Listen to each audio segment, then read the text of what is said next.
It's the day after Back to the Future Day. So in the last 48 hours, Back to the Future has went from the future to back to the present to back to the past. Joining me is fellow film critic and aficionado, Mr. Tim Burton. Good to be back. Good to see you, Tim. And we're going to look at the lessons learned from Back to the Future Day. The encounter could create a time paradox, the results of which could cause a chain reaction that would unravel the very fabric of the space-time continuum and destroy the entire universe.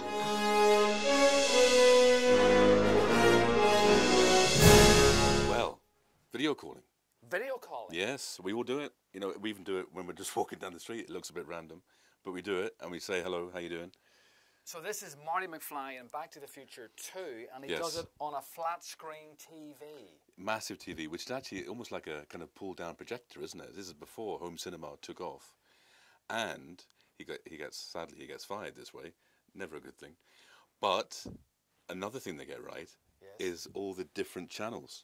You can actually choose, you can choose which channel you watch at the same time. You know, I would hate to watch it this way. But back in 1989, they knew this was happening because most smart TVs these days have that option of watching, you know, multiple channels at once. Silly idea, but... What else did they get right? The holographic IMAX type idea with... Jaws 19 in Holomax. Now, to me, this is like Fast and Furious 7 in IMAX. I mean, it's really not that different. We watch these franchises and sequels and 3D and everything, so that was absolutely accurate. Totally.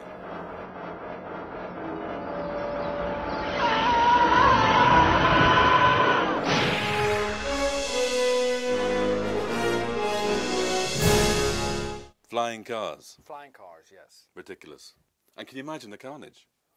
No, I've seen the way you drive around country roads, and your car does fly. Okay, that does have reasonable torque, but no, whenever we come to actual, literal flying cars, it's never a good thing, is it? I mean, no, we don't have flying cars. We have electric cars, but we don't have flying cars. That's true. Yes, because there was a scene, wasn't there, in the film where you have some weird kind of pumping station, which isn't. I don't think it's fuel, is it? It is. I think possibly electric. So, yep. So we have electric cars. What else did the film get wrong? Well, what else did they get wrong? Self-tying shoelaces. We definitely don't have that. That's true. I'd forgotten about that. Yeah, but I think there is there not some boffin right as we speak working on a prototype? Yes, for pregnant ladies who can't bend over. Very helpful. Very helpful. But the biggest thing they got wrong for me was the fax machine. Read my fax! No, please, no, I cannot be fired. I'm fired. Ah!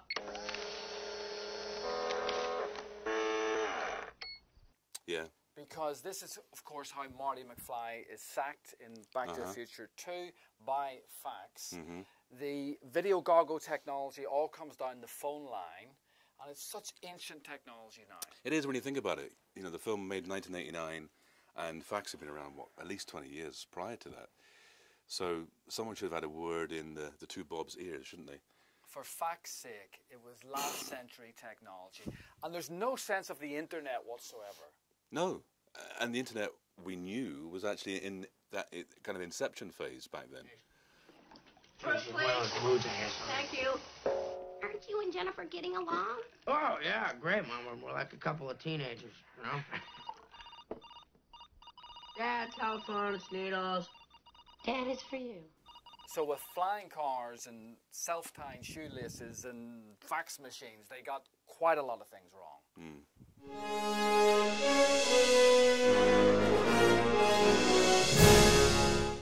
The answer for me is very clear, very simple. I would travel back to the 4th of December, 1985. That was the first time I saw Back to the Future at the ABC Cinema in Belfast. I would be in the queue. I would go and tap myself on the shoulder, and I would say, take this technology, an iPhone, patent it, and make a fortune. But that's what the message in the film says not to mess with. It does? Yes. This is the almanac. The future. Unbelievable. I gotta check this out, Doc. All in good time, Marty. We're on a tight schedule here. Tell me about my future. I mean, I know I make it big, but what do I become, like a rich rock star? Please, Marty, no one should know too much about their own destiny. Right, right. I am rich, though, right? What I would love to do is go back to 1970s America, that exciting, vibrant time of cinema with De Palma, Scorsese, Spielberg, Coppola. You'd have to grow a beard. And Lucas, of course, and just sit with them at their many dinner meetings together, and try to sit with them anyway, and say to Spielberg, don't make 1941. Say to Scorsese, don't make Alice Doesn't Live Here anymore. Say to Coppola, don't make The Cotton Club. Say to Lucas, don't make Howard the Duck, or even think about ducks. A duck in big trouble. That's a duck, man.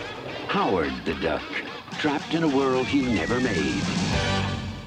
And say to De Palma, don't make Snake Eyes. There you go. That's it.